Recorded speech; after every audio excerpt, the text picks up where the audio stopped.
ಕೇಳೋಣ ಅಂದ್ಬಿಟ್ಟು ಮಾಡಿದೆ ಅಷ್ಟೇ. ಸರಿ ಸರ್, ನನಗೆ ವಿಷಯ ಗೊತ್ತೇ ಇಲ್ಲ. ಸರಿ ಸರಿ ಮಾಡ್ತೀನಿ ಅಧ್ಯಕ್ಷ.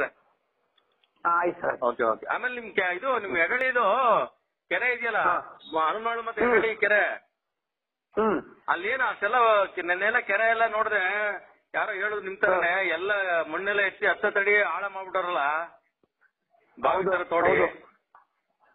ಅದು ಒಂದ್ ಸಮ್ ತೋಡ್ತಿದ್ರೆ ಏನು ಆಯ್ತಿಲ್ಲ ಸರ್, ಬಾವಿ ತರ ತೋಡ್ಬಿಟ್ಟಾರೆ ಅಕ್ರಮವಾಗಿ. ಅದನ್ನ ಏನಾದ್ರು ಹೇಳಕ್ ಹೋದ್ರೆ ನಮ್ಮನ್ನ ವಿರೋಧವಾಗಿ ಹೇಳಿದ್ರು ಮಾಹಿತಿ ಬರುತ್ತೆ. ನೀವೇನ್ ಹೇಳ್ಬೇಡಿ, ನಾವು ಎಲ್ಲ ಹೋಗಿ ಸುದ್ದಿ ಮಾಡಿದೀನಿ ಮತ್ತೆ ಸಂಬಂಧಪಟ್ಟಂತ ಅಧಿಕಾರಿಗಳಿಗೆಲ್ಲ ವಿಷಯ ತಿಳಿಸಿದೀನಿ. ಹಾಗಾಗಿ ಎಲ್ಲ ಕೆರೆ ಅಚ್ಚುಕಟ್ಟಲ್ಲೇ ಪಕ್ಕದಲ್ಲೇ ಕೆರೆ ಪಕ್ಕದಲ್ಲೇ ಕಮರ್ಷಿಯಲ್ ಮಾಡ್ಕೊಂಡು ಗುಡ್ಡೆ ಹಾಕತ್ತವ್ರೆ. ಅದೇ ತರಕಾರಿ ಮಾಡ್ತಿಲ್ಲ ನಾಗರಾಜನವರು. ನಿಜ ನಿಜ. ನಾವು ಹೋದ್ರೆ ಮಾಧ್ಯಮದವ್ರಿಗೆ ಒಂಚೂರು ಬೆಲೆ ಕೊಡಲ್ಲ ಅವರು. ಆಮೇಲೆ ಪಿಡಿಒ ಹೋದ್ರೆ ಪಿಡಿಒಗೂ ಬೆಲೆ ಕೊಡಲ್ಲ. ಹೌದು. ತಾಲೂಕ್ ಅಧಿಕಾರಿ ಹತ್ರ ಮಾತಾಡಿದೀನಿ, ಇಒ ಹತ್ರ ಮಾತಾಡಿದೀನಿ, ಕೃಷ್ಣವ್ರ ಹತ್ರ. ಆಯ್ತು, ಯಾರಿಗೂ ಎದುರ್ಕೊಳ್ಳದೇನೆ ರಾಜಕಾರಣಿಗಳು ಕುಮ್ಮಕ್ಕಲ್ಲಿ ಹಿಂಗ್ ಆಡ್ತಾರ ಇವ್ರು. ಖಂಡಿತ ಖಂಡಿತ. ಆಮೇಲೆ ನಿಮ್ಮೂರ್ ರೈತರು ಬೇಕಾರೆ ಅದನ್ನ ಏನು ಗದ್ದೆಗೆ ಮನೆಗೂ ಹೊಡ್ಕೊಳ್ಳಿ ಅಂತ ಅವ್ರು ಹೇಳಿದಂತದೆ ಪಂಚಾಯತ್ ಪಿಡಿಒ ಅವರು. ಆದ್ರೆ ಇವರು ಕಮರ್ಷಿಯಲ್ ಆಗಿ ಬೇರೆ ಊರ್ನೆಲ್ಲ ಬಂದು ಹೊಡಿತಾರಲ್ಲ. ನಿಜ ನಿಜ ಹೊಡಿತಾವ್ರೆ. ಆಮೇಲೆ ಇವರು ಎಲ್ಲಾ ಟೆಂಡರ್ ತಗೊಂಡ್ಬಿಟ್ರೆ ಹಳ್ಳಿಗಳಿಗೆ ಗದ್ದೆಗಳಿಗೆಲ್ಲ ಹೊಡ್ಕೊಡಕ್ಕೆ ಲೋಡ್ಗಿಷ್ಟು ಅಂತ, ಹಂಗಾಗಿ ಇವ್ರು ದುಡ್ಡು ಮಾಡ್ತಾವ್ರ ಸರ್. ಅದಕ್ಕೆ ಅಧ್ಯಕ್ಷರು ಅವ್ರು ಹೇಳ್ತಾ ಇರೋದೇನ್ ಗೊತ್ತಾ, ಹನುಮಾಳ್ ಪಂಚಾಯತಿ ನಮಗ್ ಬರಲ್ಲ ಸರ್, ನಮ್ಮ ಅಚ್ಚುಕಟ್ಟು ಬರ್ತದೆ ಅಷ್ಟೇ. ಹನುಮಾಳ ಗೆಂಡಾಸುಳಿ ಪಂಚಾಯತಿಗೆ ಬರುತ್ತೆ ಇದು. ಸರಿ, ನಿಮ್ಮೂರು ಪಂಚಾಯತಿಗೆ ಬರುತ್ತೆ ಅಂತ ಹೇಳ್ತಾವ್ರೆ. ಇದು ಏನಾಗ್ಬಿಟ್ಟಿದೆ ಅಂದ್ರೆ ಹನುಮನಾಳು ಮತ್ತು ಬಾನಗೋಡಿ ಎಡಳ್ಳಿ 3 ಸೇರ್ಪಟ್ಟಿದೆ ಸರ್ ಇದು. ಈಗ ನಿಮ್ ಗ್ರಾಮ ಪಂಚಾಯತಿ ಎಡಳ್ಳಿ ತಾನೆ? ನಮ್ದು ಗ್ರಾಮ ಪಂಚಾಯತಿ ಬಂದ್ರೆ ಗ್ರಾಮ ಎಡಳ್ಳಿ, ಪಂಚಾಯತಿ ಬೀಡಳ್ಳಿ ಬರ್ತದೆ. ಹನುಮನಾಳು ಪಂಚಾಯತಿಗೆ ಬರ್ತದೆ ಗೊತ್ತು. ಈ ಬಾನಗೋಡಿ ತುರೂರು ಪಂಚಾಯತಿಗೆ ಬರ್ತದೆ. ಈಗ 3 ಊರು ಸೇರಿದೆ. ಅದು 3 ಊರದ್ದು ಯಾರ್ದು ಪರ್ಮಿಷನ್ ತಗೊಂಡಿಲ್ಲ ಅವರು ಪಂಚಾಯತಿಗೆ. ಯಾಕೋ ತಗೊಂಡಿಲ್ಲ. ಈಗ ಅಲ್ಲಿ ಏನಂತ ಗೊತ್ತಾ ನೋಡಿ, ನೀವು ಈಗ ನಿಮ್ ಬಗ್ಗೆ, ಈಗ ನಿಮ್ಮಂತ ಜನಪ್ರತಿನಿಧಿಗಳ ಬಗ್ಗೆ ಅವರು ಕೈ ತೋರ್ಸುದು ಜನಗಳು. ಅವ್ರಿಗೆ ಕುಮ್ಮಕ್ಕಿ ಹಿಂಗ್ ಮಾಡ್ತಾವ್ರೆ ನೋಡಿ ಸರ್ ಅಂತ ನಮ್ಗೆ ಹೇಳ್ತಾರೆ ಪತ್ರಿಕೆಯವ್ರಿಗೆ. ಖಂಡಿತ ಸರ್. ಅವಾಗ ಏನಾಯ್ತದೆ ಅಂದ್ರೆ ಜನಪ್ರತಿನಿಧಿಗಳು ನಾವು ಬರ್ದಾಗ ನಿಮಗ್ ಬೇಜಾರಾಯ್ತದೆ. ಇಲ್ಲ ಸರ್, ನಮ್ಗೇನು ಮಾಹಿತಿ ಇಲ್ಲ ಅಂತ ನೀವ್ ಹೇಳ್ತಾ ಇದ್ರಿ ಅಲ್ವೇ? ಹಂಗಾಗಿ ಗ್ರಾಮಸ್ಥರು ಅದ್ರ ಬಗ್ಗೆ ಹೋರಾಟ ಮಾಡ್ಬೇಕು. ಇವತ್ತು ಪಂಚಾಯತಿನೇ ಇವತ್ತು ಏನು ಕೆಲಸ ಮಾಡದೇನೆ ಕುತ್ಕೊ ಮಟ್ಕ ಆಗ್ಬಿಟ್ಟಿದೆ ಅದು. ಹೌದು, ಖಂಡಿತ. ಇವ್ರು ರಾಜಕೀಯ ಒತ್ತಡಗಳು ತಂದ್ಬಿಟ್ಟು ಹಂಗಾಗಿ ಎಲ್ಲಾ ಕೆರೆನ ಬಾವಿ ಮಾಡ್ಬಿಟ್ಟವ್ರೆ. 10 ಅಡಿ ನಾಟ ತೋಡಿ. ಈಗ ನೋಡಿ, ಬೀಟ್ನಳ್ಳಿಲಿ ಒಬ್ರು ತೀರೋಗ್ಬಿಡ್ತಿದಂತೆ ಹುಡುಗ ಇದೇ ತರ ನಾಟ್ ತೋಡಿರೋದು ಗೊತ್ತಿಲ್ದೇನೆ ಟೈಲೆಂಟ್ ಹೋದಾಗ ಆಯ್ತಾ, ಇಳಿದ ತಕ್ಷಣ ಬಿದ್ದೋಗ್ಬಿಟ್ರಂತೆ. ತಕ್ಷಣ ಎತ್ತವ್ರೆ, ಮತ್ತೆ ಹಸುಗಳು ಬಿದ್ದೇವಂತೆ.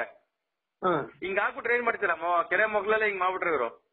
ಹೌದೌದು. ಈಗ ದನ ಕರ ಮೇಯ್ಸಕ್ ಹೋಗೋರು, ಆಮೇಲೆ ದನಗಳು ಪಾಪ ಗೊತ್ತಿರೋದು ಅವು ಹೊಂಟೆ ಬಿಡ್ತಾವಲ್ಲ ಸರ್. ಹೌದೌದು. ಅಮುಕ್ ಪ್ರಾಣಿಗಳಿಗೆ ಏನ್ ಗೊತ್ತ, ಅವು ಮುಳುಗ್ಬಿಟ್ಟಾಗ ಎಡವಟ್ಟಾದಾಗ ಊತ್ಕೊಂಡಾಗ ಎತ್ತಕ್ಕೂ ಆಗಲ್ಲ ಹೋಗಿ. ಅದೇ ಈಗ ನೀವು ಮತ್ತು ನಮಗೆ ಜನಗಳೆಲ್ಲ ಸಪೋರ್ಟ್ ಕೊಟ್ರೆ ನಾವು ಕೂಡ ನಿಮ್ ಜೊತೆ ಸೇರ್ಕೊಂಡು ಖಂಡಿತವಾಗಿ ಅದ್ರ ಬಗ್ಗೆ ಒಂದು ಪ್ರತಿಭಟನೆ ಮಾಡೋಣ. ಅದಕ್ಕೇನಂತ? ಆಯ್ತು. ಈಗ ತಮ್ಗೇನ್ ಜವಾಬ್ದಾರಿ ಇದೆ ಪಂಚಾಯತಿಲಿ? ಸರಿ, ಕೇಳ್ತೀವಿ ಸರ್. ನಿಮ್ಗೆ ಜವಾಬ್ದಾರಿ ಏನಿದೆ ಅಂತ ಪಂಚಾಯತಿಲಿ? ಈಗ ನಾವು ಸದಸ್ಯ ಸರ್ ಅಷ್ಟೇ. ಈಗ ಲೇಡಿ ಆಗೋದು ಸರ್ ಅಧ್ಯಕ್ಷರು. ಹೌದಾ? ನಿಮ್ದು ಮುಗಿತಾ? ನಮ್ದು ಮುಗ್ದದ ಸರ್. Okay okay. ಹಾಗಾಗಿ ನೋಡಿ, ಹಿಂಗೆಲ್ಲ ಆದಾಗ ಏನಾಗ್ತಂದ್ರೆ ಪಂಚಾಯತಿಗೆ ಒಂದ್ ಕೆಟ್ಟ ಹೆಸರು. ಅದು ಸದಸ್ಯರುಗಳಿಗೆ ಗೊತ್ತೇ ಇರಲ್ಲ ಯಾರು ರಾಜಕಾರಣಿಗೂ ಕುಮ್ಮಕ್ಕಿಂದ ಇವ್ರು ಮಾಡ್ತಾವ್ರೆ ಅಂತ. ಜನ ಏನ್ ತಿಳ್ಕೊಂಡ್ಬಿಡ್ತಾರೆ ಅಂದ್ರೆ ಇವ್ರು ದುಡ್ಡು ಕಾಸಿಗೆ ತಿಂತಾರೆ ಅನ್ನೋ ಮಟ್ಟಿಗೆ ಆಗ್ಬಿಟ್ಟಿದೆ ನನಗೆ ಕೊಟ್ಟಿರೋ ಮಾಹಿತಿ ಪ್ರಕಾರ. ಖಂಡಿತ ಖಂಡಿತ ಸರ್. ತಾವ್ ಹೇಳಿದ್ ಈ ತರ ಪ್ರಸ್ತಾವನೆ ಹೇಳಿದ್ದು ಭಾರಿ ಜನಗಳಿಗೆ ಅನುಕೂಲ ಆಗ್ತದೆ. ನಮ್ಗೂ ಅದಕ್ಕೆ ಶಾಮಿಲಿಲ್ಲ. ಒಂದ್ ವೇಳೆ ಏನ್ ಮಾಡೋಕ್ ಗೊತ್ತೆ, ಒಂದ್ ಪ್ರೆಸ್ ಮೀಟ್ ಕರಿಬೇಕು ನಮ್ಗೆ. ನಮ್ಗೂ ಅದಕ್ಕೂ ಪಂಚಾಯತಿಗೂ ಜವಾಬ್ದಾರಿ ಇದ್ದು ನಮ್ಗೆ ಏನು ಮಾಹಿತಿ ಕೊಡದೇನೆ ಟೆಂಡರ್ ಕೂಡ ಕರೆದಿಲ್ಲ ಅವರು, ಕೊಟ್ಟಿಲ್ಲ ಯಾರಿಗೂ. ನಿಮ್ನೊಬ್ರದೇ ಅಲ್ಲ, ಕೊಡಗಳಿಗ ಹಂಗೆ ಆಗಿದೆ. ಎಲ್ಲೆಲ್ಲಿ ಕೆರೆ ಬತ್ತೋಗೈತಿ ಎಲ್ಲಾರ್ಗು ಹಂಗೆ ಮಾಡೋರೆ. ಈಗ ನಾನು ಮುಂದಪ್ಪ ನಮ್ ಗ್ರಾಮದಲ್ಲಿ ಒಂದು ಮುಖ್ಯಸ್ಥರುಗಳಿಗೆ ಸ್ವಲ್ಪ ವಿಷಯ ಮುಗಿಸ್ತೀನಿ ಸರ್ ನಾಳೆ. Okay okay. ನಾವೆಲ್ಲ ಸಪೋರ್ಟ್ ಕೊಡ್ತೀವಿ ಅವ್ರೆ. ನಿಮ್ಮ ಹತ್ರ ನಾನು ಅವ್ರ ಹತ್ರ ವಿಚಾರಣೆ ಮಾಡಿ ನಿಮ್ಮನ್ನ ಫೋನ್ ಮಾಡ್ತೀನಿ. ಆಮೇಲೆ ಪಂಚಾಯತಿಗೂ ನಾನು ಪಿಡಿಒಗೆ ಮತ್ತು ನಮ್ಮ ಅಧ್ಯಕ್ಷರಿಗೂ ನಾನು ವಿಚಾರಣೆ ಮುಗಿಸ್ತೀನಿ. ಅವರೆಲ್ಲ ಒಪ್ಕೊಂಡ್ರೆ ನಮ್ ಪ್ರೆಸ್ ಮೀಟ್ ಮಾಡೋಣ. ಮತ್ತೆ ಒಂದು ಕೇಳಿ ಏನಾಗ್ಬಿಡ್ತಾರೆ ನೋಡಿ, ಪಾಪ ಪಿಡಿಒ ಅವರು ಆಯ್ತಾ ಮೇಲ್ಪಟ್ಟ ಅಧಿಕಾರಿಗಳು ಅಡಿಯಲ್ಲಿ ಇರ್ತಾರೆ. ಮೇಲ್ಪಟ್ಟ ಅಧಿಕಾರಿಗಳು ಅವರ ಮೇಲ್ಪಟ್ಟ ಅಧಿಕಾರಿಗಳು ಅಡಿಯಲ್ಲಿ ಇರ್ತಾರೆ. ಇವ್ರು ಇಷ್ಟೆಲ್ಲ ಸೇರಿ ಜನಪ್ರತಿನಿಧಿಗಳ ಅಡಿಯಲ್ಲಿ ಕೆಲಸ ಮಾಡೋಂತ ಹಣೆ ಬರ ಬಂದ್ಬಿಟ್ಟಿದೆ ಈಗ. ಖಂಡಿತ ಸರ್, ಖಂಡಿತ. ಯಾರು ರಾಜ್ಯದ ಮತ್ತೆ ಜಿಲ್ಲೆಯ ಜನಪ್ರತಿನಿಧಿಗಳು ಇರ್ತಾರೆ ಅವ್ರ ಅಡಿಯಲ್ಲಿ ಕೆಲಸ ಮಾಡೋಂತ ಹಣೆ ಬರ. ಹಂಗಾಗಿ ಇವರೆಲ್ಲ ರಾಜಕಾರಣಿಗಳನ್ನ ಬೆಳೆಸೋದು ಇದೇ ಉದ್ದೇಶಕ್ಕೆ ಹಿಂಗೆ ಅಂತ ದಂಧೆಗಳು ಮಾಡಕ್ಕೆ. ನಿಜ ಸರ್. ಅದು ಅಲ್ಲದೆ ಇತ್ತೀಚೆಗೆ ಮಾತ್ರ ಹಂಗೆ ಆಗ್ಬಿಡದ ಸರ್ ಅಲ್ವೇ? ಇತ್ತೀಚೆಗೆ ಹಂಗೆ ಆಗದೆ. ಎಲ್ಲಾರು ಇವ್ರ ಬಗ್ಗೆ ಹಿಡಿಯೋದು ಇದೇ ಉದ್ದೇಶಕ್ಕೆನಾ?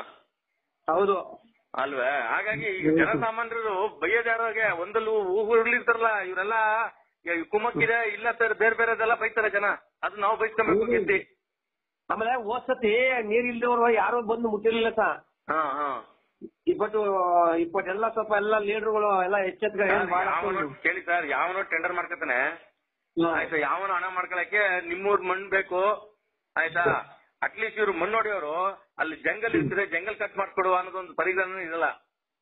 ಅವರು ಮೊದ್ಲು ಪಂಚಾಯತಿಗಳು ಬಂದು ಒಂದು ಪರ್ಮಿಷನ್ ತಗೊಂಡು ನೋಡಿ ಈ ತರ ಒಂದ್ ಸಮಕ ನಾವೆಲ್ಲ ಗೋರ್ಕತ್ತೀವಿ, ಆಮೇಲೆ ನಾವು ಅಲ್ಲಿರುವಂತ ಜಂಗಲ್ ಎಲ್ಲ ಕಟ್ ಮಾಡ್ಕೊಡ್ತೀವಿ, ನಿಮ್ಗೆ ತೊಂದರೆ ಹೋಗಿಲ್ಲ ನೋಡ್ತೀವಿ ಅಂತ ಹೇಳ್ಬಿಟ್ಟಿದ್ರೆ ಹೌದು ಅಧ್ಯಕ್ಷ, ನಾವು ದಿನಕ್ಕೊಂದಪ್ಪ ನಮ್ಮ ಅಲ್ಲಿ ಸಂಬಂಧಪಟ್ಟಂತ ಮೆಂಬರೋ ಅಥವಾ ಅಧ್ಯಕ್ಷರು ಅಥವಾ ಪಿಡಿಒ ಬಂದು ನೋಡ್ಕೊಂಡು ಹೋಗುದು, ಜನಗಳಿಗೂ ಅನುಕೂಲ ಆಗುದು. ಈಗ ನಾನ್ ಕೇಳಿದ್ಕೆ ನನ್ನ ಹನುಮಳ ಗ್ರಾಮದಲ್ಲಿ ಹೋಗಿ ನಾನು ಸಾರ್ವಜನಿಕರಿಗೆ ಕೇಳಿದಾಗ ಅವ್ರು ಹೇಳ್ತಿದ್ದಿದ್ದನ್ನ ಸರ್ ಕುಮ್ಮಕ್ಕಿಲ್ದ ಇವ್ರು ಮಾಡ್ತಾರೆ ಸರ್, ಇವರು ಶಾಮೀಲ್ ಆಗೋರೆ ಅಂತಾರೆ. ಪಾಪ ನಿಮ್ಗೆ ವಿಷಯನೇ ಗೊತ್ತಿಲ್ಲ ಅಂತೀರಾ? ಹೌದು ಸರ್, ನಮ್ಗೆ ಗೊತ್ತೇ ಇಲ್ಲ ವಿಷಯ. ಎಡಳ್ಳಿ ಗ್ರಾಮದವರು ನೀವು ಮಾಜಿ ಅಧ್ಯಕ್ಷರು, ಸದಸ್ಯರುಗಳು ಕೂಡ ಗೊತ್ತಿಲ್ಲ, ಕೆಲವು ಗೊತ್ತಿರೋರು ಕೇಳೋದೇ ಇಲ್ಲ ರಾಜಕೀಯ ಪ್ರೇರೇಪವಾಗಿ. ಹೌದು, ಮಾಧ್ಯಮದವರು ಸುದ್ದಿ ಮಾಡಕ್ ಹೋದಾಗ ನಮ್ಮ ಮೇಲೆ ಹಲ್ಲೆ ಮಾಡಕ್ ಬರೋದು, ಧಮಕಿ ಹಾಕಕ್ ಬರೋದು. ಒಬ್ಬರೇ ಸುದ್ದಿ ಮಾಡಲ್ಲ, ನಾವು ನಿಂತ್ಕೋದು ಅಂದ್ರೆ ನಾವು ಬೇರೆಯವರು ಕೂಡ ಸುದ್ದಿ ಮಾಡೋ ಮಟ್ಟಿಗೆ ಮಾಡ್ತೀವಿ ನಾವು. ನಮ್ಮೊಬ್ಬರು ಮಾತ್ರ ಅವರು ಧಮಕಿ ಹಾಕ್ಬೋದು, ಎಲ್ಲರಿಗೂ ಇಡೀ ರಾಜ್ಯದ ಮಾಧ್ಯಮದವ್ರಿಗೆ ಧಮಕಿ ಹಾಕಬೇಕಾಯ್ತದ ಅವ್ರ ಕೈಲಿ. ಇಲ್ಲ ಇಲ್ಲ ಆಗಲ್ಲ ಅದು.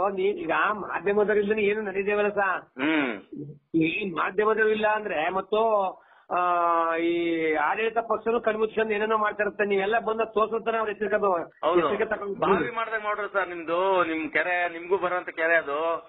ಈಗ ನೀರು ಹೆಂಗೆ ಸರ್ ರೈತರಿಗೆ